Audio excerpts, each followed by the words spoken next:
नारान से अस्तोर का सफर हैरान कुन हद तक खूबसूरत है। बाबूसर टॉप पर जमा देने वाली सर्दी और चिल्लास में पिघला देने वाली गर्मी, एक तरफ जलखड और बाबूसर की सरसब्ज और खूबसूरत वादियां, ठीक उसके बाद खुश्क, काले और गर्म पहाड़ और उनके बीच खामोशी से बहता खौफनाक दरिया सिंध, और एक बार फिर आंखों को खेरा कर देने वाले रामा की सरसब्ज चरागाहों के दिलकश नजारे।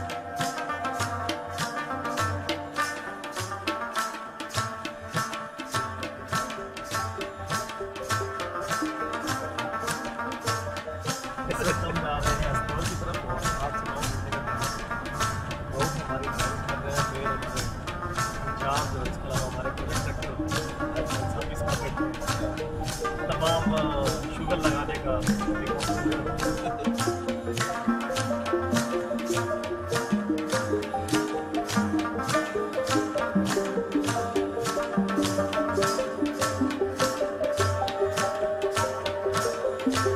नारान से आगे दो तरह के ग्लेशियर्स देखने में आते हैं, बर्फ वाले ग्लेशियर और एक ये वाले ग्लेशियर। दोनों ही अच्छे लगते हैं, थैंक्स गॉड के इनके सीन नहीं होते।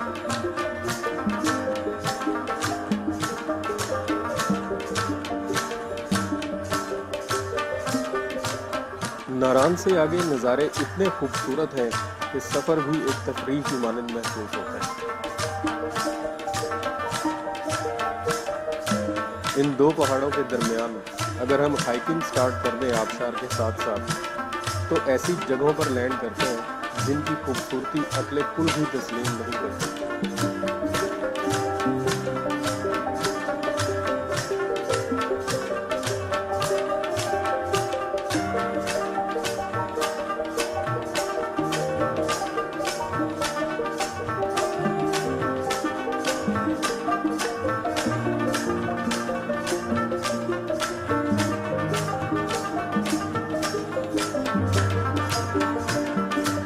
जलखड से दरिया क्रॉस करने के बाद एक रास्ता सामने वाले दो पहाड़ों के बीच से होता हुआ नूरी टॉप और आज़ाद कश्मीर के शहर शारदा की तरफ निकलता है और वहां से केल और तावबड़ की तरफ। शारदा तक जीप ट्रैक है और पूरा सफर कुदरती हुस्न के हिसाब से लाजवाब है।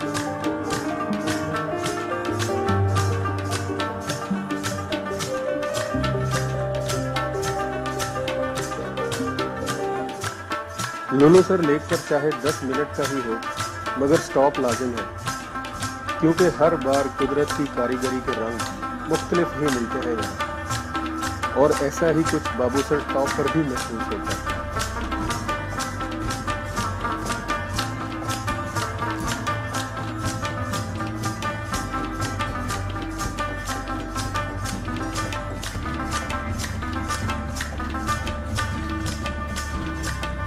बाबूसर टॉप से नीचे उतरते हुए बाबूसर की वादी है, जिसकी खूबसूरती देखने में और मौसम महसूस करने में अपनी मिसाल आप है।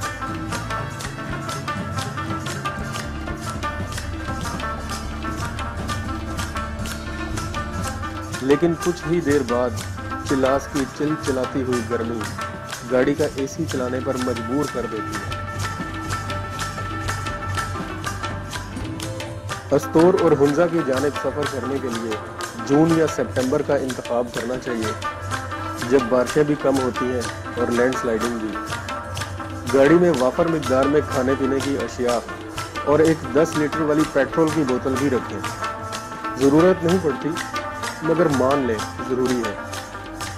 जैसा कि हम 3 घंटे तक लैंडस्लाइड में फंसे रहे 2016 में इसी कराक्रम हाईवे पर, और वहां पता चला कि कई लोग 4 दिन से भी वहां फंसे थे। जरा सोचें कितना मुश्किल हो जाता है इन हालात में, जब आपके पास अशियाए खुर्दोनोश भी ना हो। चिल्लास पहुंचने के बाद हमारी गुफ्तगू का महवर अक्सर मोबाइल सिग्नल्स ही होते हैं, जो बड़ी मुस्तैदी से आंख मचोली खेलते हैं हमारे साथ। वैसे यहाँ का मकबूल तरीन नेटवर्क एसकॉम है, जो पूरे गिलगित बल्तिस्तान में चलता है 3G सिग्नल्स के साथ। कराकरम हाईवे पर ड्राइविंग अपने 14 तबक रोशन रखते हुए करता हूँ, क्योंकि बज़ाहिर आसान नजर आने वाला ये रोड कदरे मुहलिक साबित हो सकता है जरा सी बेध्यानी की सूरत में।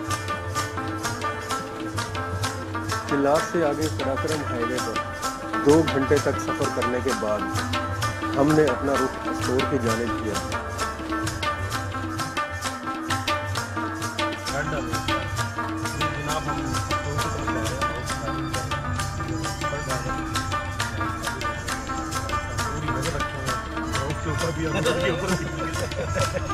क्योंकि रोड जो है ना थोड़ा सा छोटा लगा लेता है, ब्रेक भी स्टिल एक्सीलेंट 10 में से 8.5।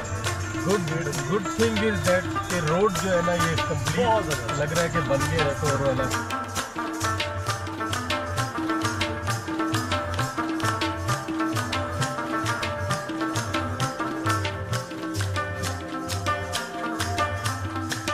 जैसे कि 25 में बड़ा मजा लेना 37 है अभी। हाँ 25 है अभी। और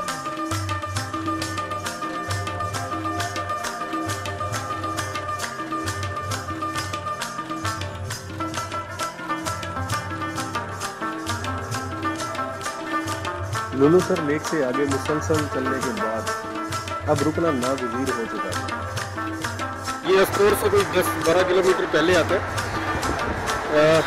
ये अस्टोर रिवर है साथ, और ये बाबा जी बता रहे हैं कि ये जो नीचे जगह नज़र आ रही है इसको ये डेवलप कर रहे हैं और फैमिलीज़ के लिए अच्छा एक नाइट स्टे का अरेंजमेंट ये करेंगे, तो रिकमेंडेड। मैं भी जितनी दफ़ा भी स्टोर आया हूँ हम यहाँ ज़रूर रुकते। रामा वैली का सफ़र 11 किलोमीटर है स्टोर शहर से, मगर चढ़ाई और रास्ते की दुश्वारी की वजह से आधा घंटा लग जाता है।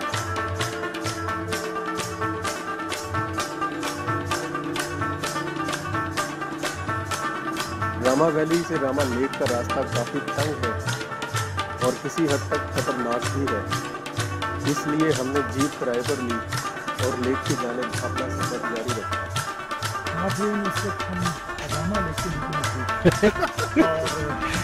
मेरे साथ मेरे साथ देंगे।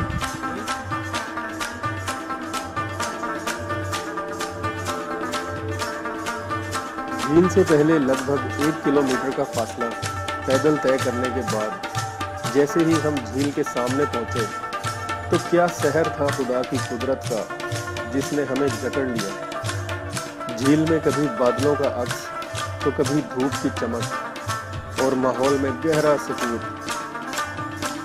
दांतों में उंगली दबाए घंटा भर वहां बैठे तो हर मंजर पर मुंह से सुबहान अल्लाह ही निकलता रहा। शाम से पहले हम रामा वापस पहुंचे क्योंकि सख्त भूख लग चुकी थी अब तक।